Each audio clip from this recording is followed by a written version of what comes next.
Bom, minha pretensão aqui não é falar de um ato específico, de um crime específico ou de qualquer um evento que aconteceu, que vem acontecendo desde meados do ano passado. Porque a mídia está se falando muito, principalmente no caso do jornalista, e bom, eu tenho a minha opinião e, enfim, e também não vai ser essa opinião que eu vou colocar aqui. A minha pretensão é exatamente definir o que é Black Bloc, porque durante a exposição eu vou mostrar um inquérito que é incrível. Assim, vocês vão ver como as pessoas não têm noção de nada e do que essas pessoas estão sendo indiciadas, assim, coisas que são absurdas. E para nós, advogados, não podemos aceitar esse tipo de coisa, né? Porque assim, não tem respaldo nenhum legal diante dessas situações. Bom, primeiro eu quero passar para vocês o conceito de Black Bloc. A palavra, né, é derivada do inglês, black, negro, né, e block é aglomerado, né, agrupamento. E a primeira manifestação Black Bloc que surgiu foi por volta de 1980, na Alemanha, um movimento que tinha um caráter anarquista, onde as pessoas tentavam reivindicar alguma coisa social, um movimento social, mas que com o passar dos anos ele acabou tendo outra função, mais política. Bom, o porquê do cobrir o rosto, né? Eu, durante esse tempo que eu andei pesquisando, eu tive a oportunidade de falar com algumas pessoas que fazem parte do movimento. É claro que eu falei algumas vezes pelo Facebook e outras vezes pessoalmente com 2 pessoas aqui em São Paulo. Eles são assim extremamente radicais na posição que eles defendem e no Facebook também foram muito radical quando eu questionava sobre alguns aspectos. Mas enfim, a questão de cobrir o rosto, eles dizem que é só mesmo para não ser identificado. Então não, pelo menos assim, nesse sentido aqui, né, nosso, é isso que eles querem, né, não ser identificado. E já da origem, né, do Black Bloc, era para formar, que eles falam de um bloco, como se fosse um bloco único, indo à frente, na manifestação, para que as pessoas vissem aquilo como que não pudesse ser ultrapassado, que aquilo ali era um bloco e ninguém passava por ali. Bom, esse é o conceito básico de Black Bloc, para as pessoas entenderem. Porque o que vem se falando muito é que é uma organização criminosa, enfim. Mas eu vou mostrar que tem diferença da organização criminosa. Bom, pelo menos a organização criminosa a gente já tem uma ideia do que seja, porque está na lei. Então, fica muito mais fácil da gente identificar o que seja isso. Basicamente, eu vou falar do início dessa... Porque o meu intuito aqui também não é falar de organização criminosa. É só para a gente ter um comparativo, porque as pessoas hoje em dia estão sendo indiciadas, né, como se fossem parte de uma organização criminosa. E não é isso que acontece. Não, eles não são, não estou dizendo que eles não são, mas a minha opinião nesse sentido é que eles não são uma organização criminosa. E nós, como advogados, temos que defender isso. Porque a lei define o que é organização criminosa. Tá? Então, o primeiro conceito de crime organizado veio pela Lei 9.034 de 95. Portanto, essa lei ela não definiu especificamente o que é organização criminosa. Ela simplesmente definiu instrumentos extraordinários de investigação. Que a lei fala exatamente sobre isso. O que eu vou investigar? Por exemplo, a questão de interrogatório, da escuta telefônica. Então, essa lei começou a delimitar esse tipo de coisa. Mas ela especificamente não falou o conceito de organização criminosa. Portanto, durante um determinado tempo, mais ou menos 17 anos, ficou parado o tema, o que é organização criminosa. Ninguém falava nisso. Apesar da gente ter bastante organizações aqui no país, aqui principalmente no estado de São Paulo, tem uma forte, que eu acho que todo mundo conhece, mas ocorreu um fato aqui em São Paulo, que o Ministério Público indiciou um casal de bispos por organização criminosa. Aí, quando eles foram indiciados, eles não tinham uma definição do que era organização criminosa. Daí eles foram buscar essa definição na Convenção de Palermo. E, tudo bem, chegou aqui na primeira instância, o juiz aceitou, no Tribunal de Justiça aceitaram, no STJ aceitaram, quando chegou no STF, o STF não. Isso não é organização criminosa, porque não tinha nenhuma lei nacional que regulamentasse isso. E, nesse sentido, a Convenção de Palermo não poderia ser aceita. Aí veio a primeira mudança, que, como eu disse, se passaram 17 anos isso, e apareceu a Lei 12.694 de 2012. Essa lei, ela definiu o que era organização criminosa.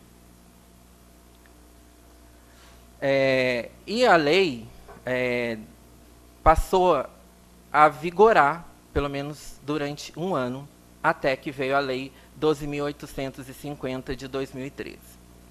Bom, daí o que mudou de uma lei para outra? A primeira lei conceituou, no seu artigo 2º, a organização criminosa como reunião de pessoas que se reuniam para cometer um crime, mas que fossem a partir de 3 pessoas. Já para a lei de 12.850 de 2013, teve alguma diferença, que é isso aqui que eu vou falar para vocês. Essa lei define organização criminosa e dispõe sobre a investigação criminal, os meios de obtenção de prova, infrações penais, correlatas e o procedimento criminal a ser aplicado. Nesse sentido, a lei é muito parecida com a anterior, a 12.694. Porque lá ela conceituava isso no artigo 2º, e aqui, no parágrafo 1º, ela diz: considera-se organização criminosa associação de 4 ou mais pessoas estruturalmente ordenadas e caracterizada pela divisão de tarefas, ainda que informalmente, com objetivo de obter direta ou indiretamente vantagem de qualquer natureza, mediante a prática de infrações penais cujas penas máximas sejam superiores a 4 anos, ou sejam de caráter transnacional. Então, é a partir daí que a gente vai começar a analisar o estudo nosso. Como eu disse, a lei anterior, ela falava em 3 pessoas. O resto da redação é igual. A única coisa que mudou foi 3 pessoas. Ela vinha associada a 3 pessoas e essa veio a 4. Bom, a pergunta hoje em dia que se faz em relação de uma lei para outra é se uma revogou a outra. Alguns doutrinadores e alguns juristas dizem que não, porque elas têm alguns artigos, elas focam em caráteres diferentes.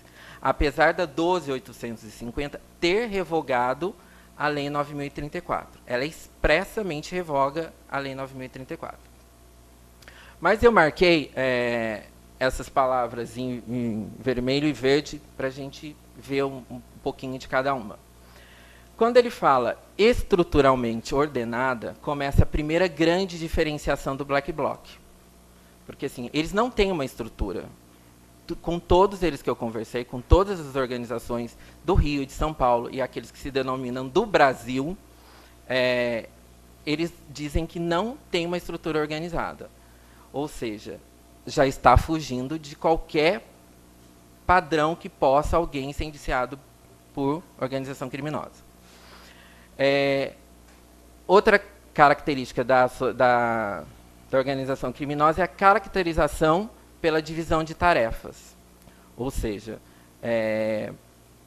para quem já ouviu falar um pouco do PCC, sabe como, não sei se todos sabem, como funciona a mecânica. Eles têm um líder e abaixo deles vem o pessoal que gerencia, porque para mim aquilo lá é uma empresa, então não deixa de ser caracterizado como tarefa.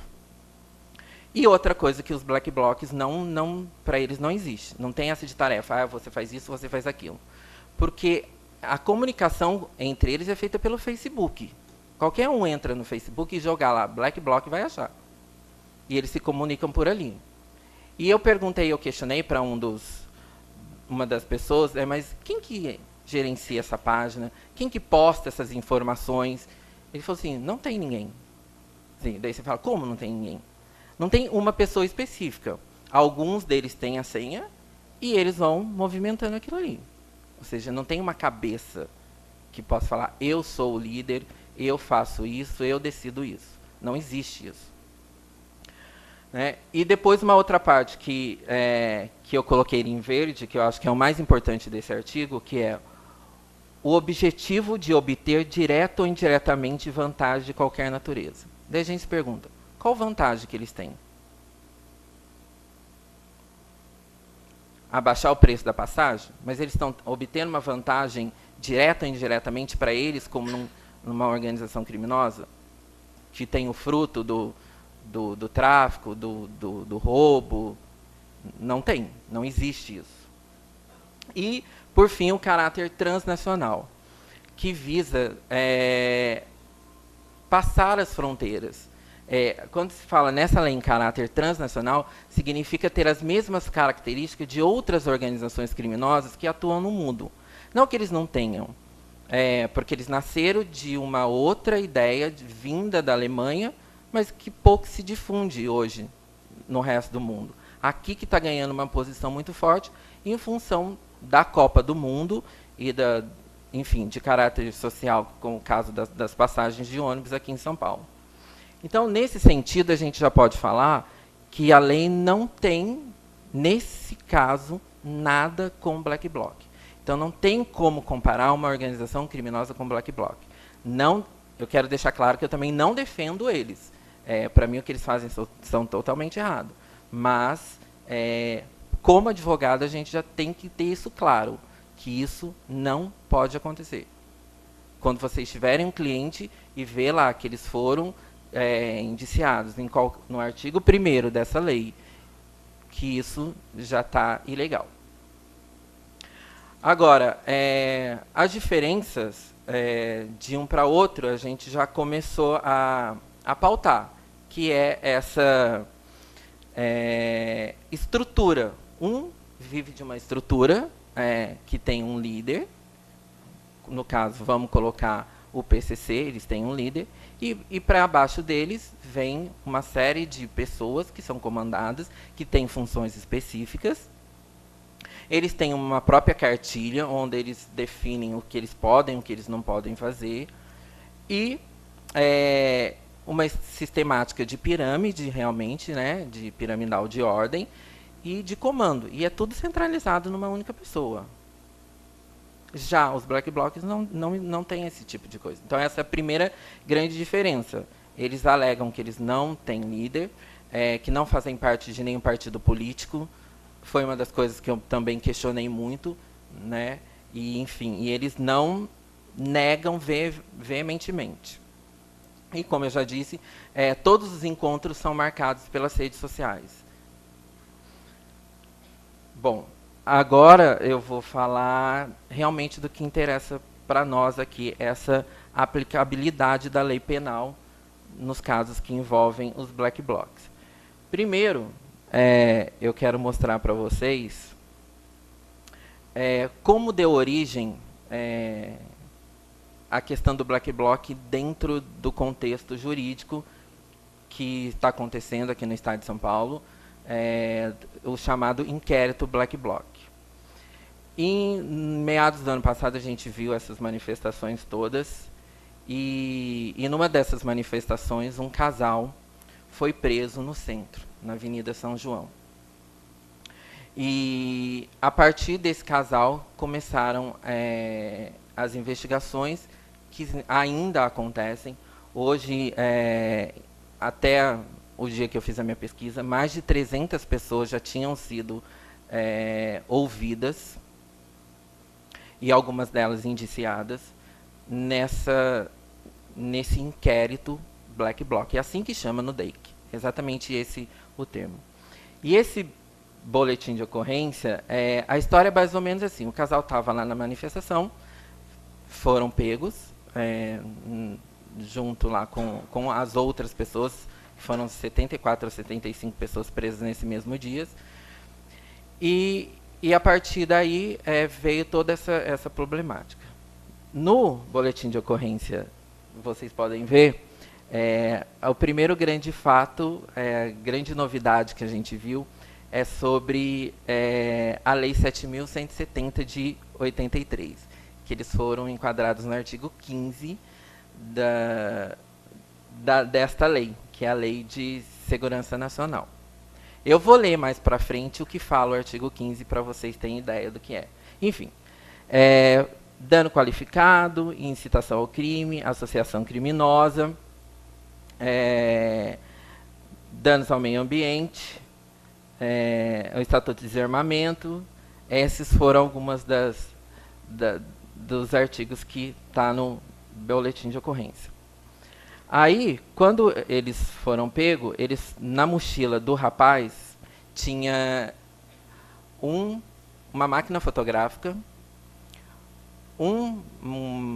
teoricamente, que no inquérito, no BO não fala direito, fala uma possível bomba de coquetel Molotov. Possível. Se é possível, não tem como garantir que seja. Um pedaço de pano preto e... Deixa eu só relembrar aqui o que era. É muito pouca coisa, mas o principal é isso. E foram ouvidos, perguntaram para eles se eles faziam parte da organização, o que eles eram, se tinham líder, enfim. Todas as perguntas foram feitas no DEIC. Mas o mais engraçado do boletim é que eles falam que eles são Black Blocs. Daí eles falam assim, que os policiais civis, já na delegacia, através de um trabalho de polícia judiciária, realizada principalmente investigador de polícia Tiago, conseguiram identificar Humberto como sendo membro do grupo Black Bloc, através de seu perfil no Facebook. E eles descrevem o que é Black Bloc ali. Só que essa descrição é tão interessante que assim, é uma cópia fiel do Wikipédia. Fiel. Se vocês pegarem isso aqui e jogarem no Wikipédia, vocês vão ver exatamente o que está escrito aqui no boletim de ocorrência. Ou seja, nem a própria polícia sabe o que é Black Bloc. Precisou recorrer, provavelmente, lá na hora na delegacia, para colocar no boletim de ocorrência, fez um Ctrl+C, um Ctrl+V e jogou lá.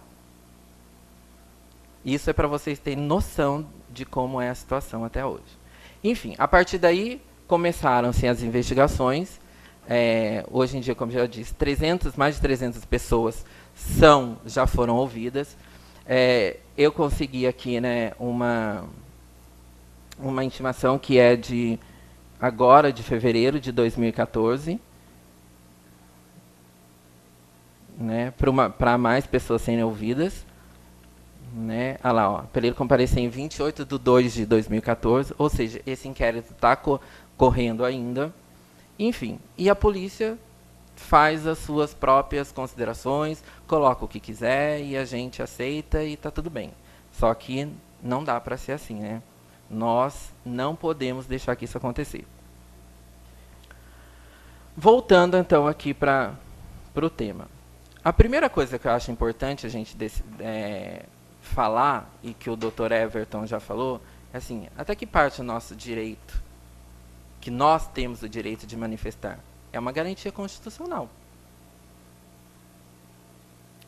E aí? O que a gente faz? Eu posso ir para a rua manifestar. A lei me permite isso. E ela é clara, é livre a manifestação de pensamento, sendo vedado o anonimato. Daí a gente pergunta, mas eles estão de rosto tampado, estão de máscara, estão de qualquer outro tipo de coisa, de um pano amarrado. Isso é anonimato? Anonimato? Quem pode garantir que isso não é? Aí eu fui pesquisar no dicionário. O que é anonimato? A gente precisa definir o que é anonimato. Anonimato é o estado ou característica do que é anônimo, hábito ou procedimento de escrever sem colocar assinatura. E daí? Então, eu tenho o direito de ir para a rua, eu tenho o direito de colocar máscara, eu tenho o direito de colocar pano, porque eu não estou sendo anônimo. Porque se a gente for analisar friamente, anonimato é simplesmente escrever sem colocar assinatura. Bom, então, eu quis também colocar o inciso 9º e 17º, que também dá o direito da gente ter a liberdade de pensar. É livre a expressão, a atividade intelectual, artística, científica e de comunicação, independentemente de censura ou licença. Por que eu coloquei essa questão? Porque quando a gente fala em comunicação, que eu acho que é a palavra-chave nesse caso, nós estamos, se nós todos aqui saímos e formos para a rua, não deixa de ser um ato de comunicação. A gente está se comunicando de alguma forma com outro meio de mostrar o que a gente quer. Isso é uma forma de comunicação. Então, é mais uma garantia que a gente tem direito de expressar o nosso pensamento. Né? E, por último, é plena liberdade de associação para fins lícitos, vedada a de caráter paramilitar. Até então, eles não estão fazendo nada de ilícito. Eles estão indo para a rua reivindicar o que eles acham que é certo. Seja o preço da passagem de ônibus, seja mais saúde, seja mais educação, seja contra a Copa. É um direito. Tem alguma coisa ilícito nisso? Não tem. Então, nesse sentido, a Constituição nos garante esse direito de manifestação. Como eu disse do inquérito Black Bloc, já falei um pouco dele, mas eu consegui algumas perguntas que eram feitas nesse inquérito. E dentro dessas perguntas, tem algumas assim, você participa de algum movimento social? Você é filiado a algum partido? Tem intimidade com algum outro manifestante? E nem sempre a pessoa tem intimidade. Porque eles conhecem todo mundo ali. Marcam no Facebook, vai todo mundo para a rua, ninguém sabe de onde vem. E no meio da coisa já aconteceu. Quando veio, a confusão já está armada. Se eles são financiados por algum partido político, porque assim, eu acredito que a grande problemática dessa situação está aí, no partido político. As pessoas querem identificar um partido político culpado por isso. Mas essa é a minha opinião, né? Eu só divido com vocês porque dentro de tudo que eu pude estudar, tende a esse questionamento dentro da polícia. Se já participaram de guerrilha urbana, de treinamento de guerrilha urbana, se já bateram em policiais, se tem arma em casa, pedaço de pau. Quer dizer, umas perguntas que geralmente não vão levar a lugar nenhum. E pergunta que todo mundo vai negar, né? Eu acredito. E para o DEIC, dentro dessas pessoas que foram ouvidas, eles traçaram um perfil dos Black Blocs. Né? Lá mesmo eles falam. Então, que são jovens entre 16 e 20 anos, que geralmente moram com os pais, que têm uma orientação plena de esquerda. Mas daí eu me pergunto, porque assim, o outro ponto é que eles falam que é de classe baixa, média e média baixa. Jovem de 16 a 20 anos, hoje em dia, tirando, eu faço algumas ressalvas, porque tem uns que são plenamente intelectualizados, mas assim, eles pensam o que é extrema esquerda. Quem sabe o que é extrema esquerda hoje em dia? Pouca gente. Tem mais um jovem de 16 anos. Então, umas coisas que, assim, tecnicamente, se você for analisar, não tem fundamento. Nenhum. Né? E dentro desse inquérito, né, as pessoas, como eu disse, foram indiciadas por vários outros crimes, né? como formação de quadrilha, dano ao patrimônio, e a lei, né, 7.170, que eu acho que é a pior delas. É uma lei que foi editada na época da ditadura, e, enfim, que nesse artigo que eles foram indiciados é o artigo 15, que é praticar sabotagem contra as instalações militares, meios de comunicação, vias de transporte, estaleiros, portos, aeroportos, fábricas, usinas, barragem, depósitos e outras instalações congêneres. Dentro daquilo que eu falei para vocês do inquérito, assim, aonde aquelas pessoas, os 2 primeiros que foram presos, o casal, estavam fazendo alguma dessas coisas? Estavam praticando algum tipo de sabotagem contra instalação militar? Plena Avenida São João? Tem alguma coisa lá que seja de instalação militar? Ou meio de comunicação? Né? Vias de transporte? Eles estavam em vias de transporte, mas eles estavam sabotando alguma coisa ali? Porque o núcleo, se a gente for analisar o núcleo, é praticar sabotagem. O que eles estavam fazendo? Nada disso. Então, assim, como uma pessoa pode ser indiciada por uma coisa que ela não está fazendo?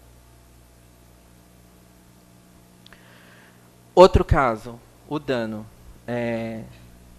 que é o fato de destruir, inutilizar ou deteriorar coisa alheia. Nesse caso, eu sou a favor do indiciamento, porque realmente eles destruíram carro de polícia, loja, enfim, uma série de outras coisas. Mas o que a gente não pode esquecer é que esse tipo de crime, né, porque uma coisa você acaba associando a eles a formação de quadrilha. Então, o crime nesse sentido do dano, ele é individual.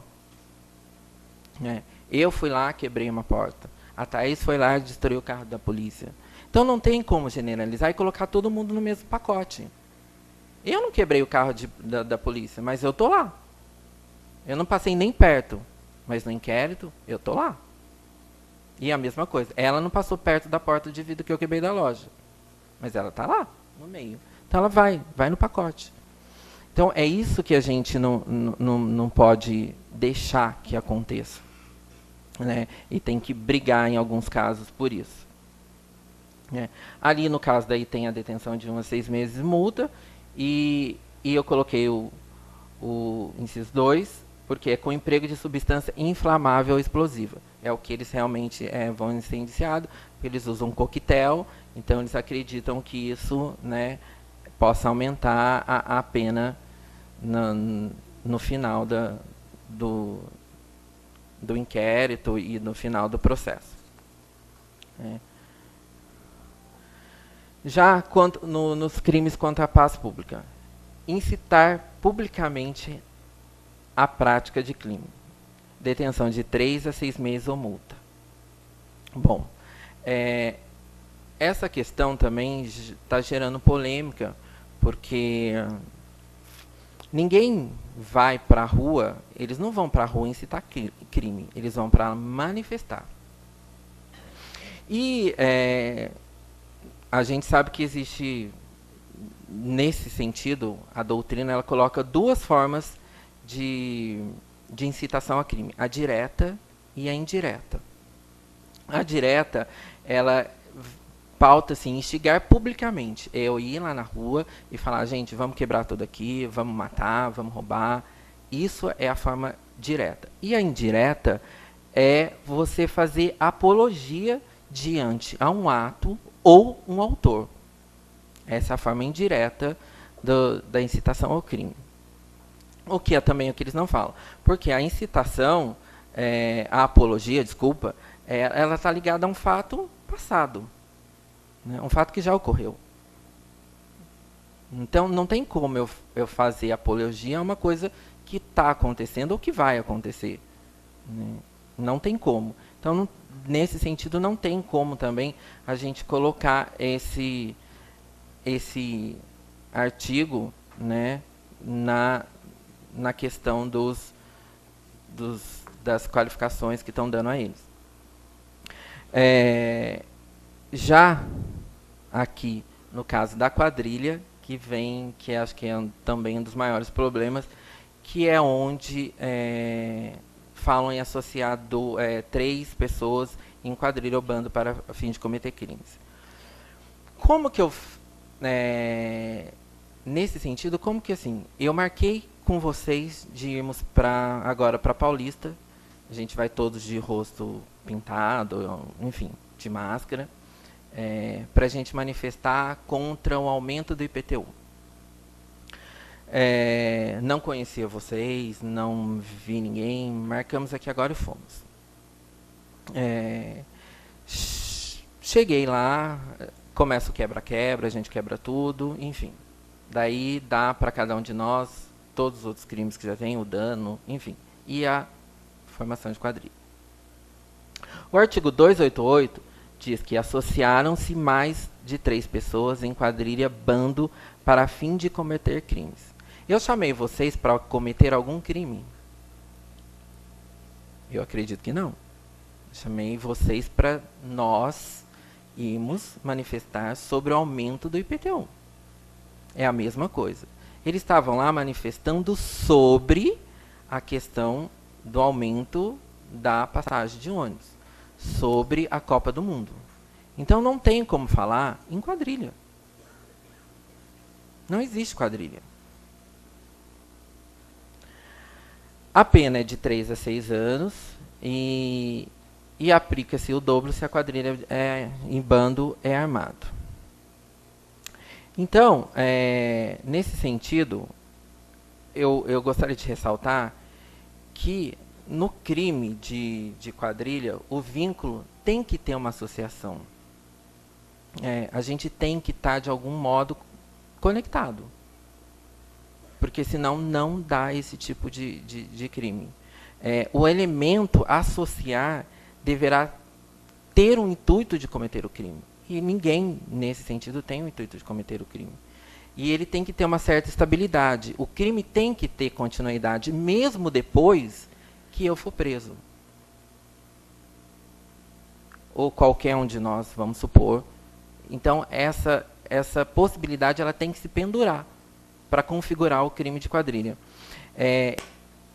Então, se a gente for pegar de novo o inquérito, né, a gente tem que analisar um por um dessas pessoas que estão sendo indiciadas. Porque todos os crimes eles são autônomos.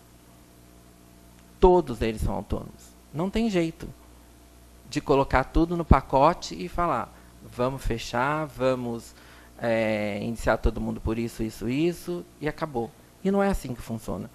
Primeiro, a gente precisa ter uma definição em lei do que está acontecendo e saber perdurar esses fatos, né? Porque não dá para a gente simplesmente colocar as pessoas e brincar com as vidas das pessoas como essas pessoas estão brincando. Como eu disse, não defendo ninguém.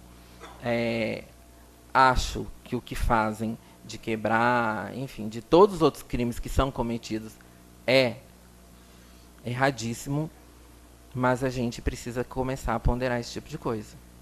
Porque senão daqui a pouco a gente vai ter aí 300, 400 pessoas indiciadas por crimes que provavelmente não cometeram, ou cometeram, mas estão sendo indiciadas de uma forma errada, e simplesmente a gente deixa passar. O advogado vai deixar passar como se fosse qualquer coisa. Porque você ser indiciado por sabotagem é brincadeira. Pelo menos eu acredito que seja brincadeira, né?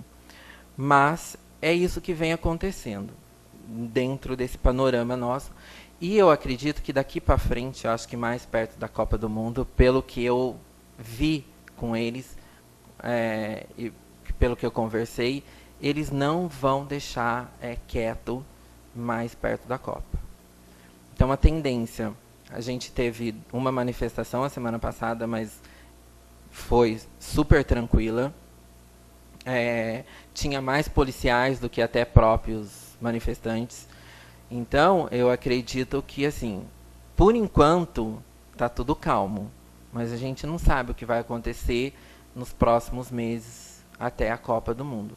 Porque, assim, no Facebook eles estão planejando mesmo, eles estão movimentando para as pessoas irem para a rua.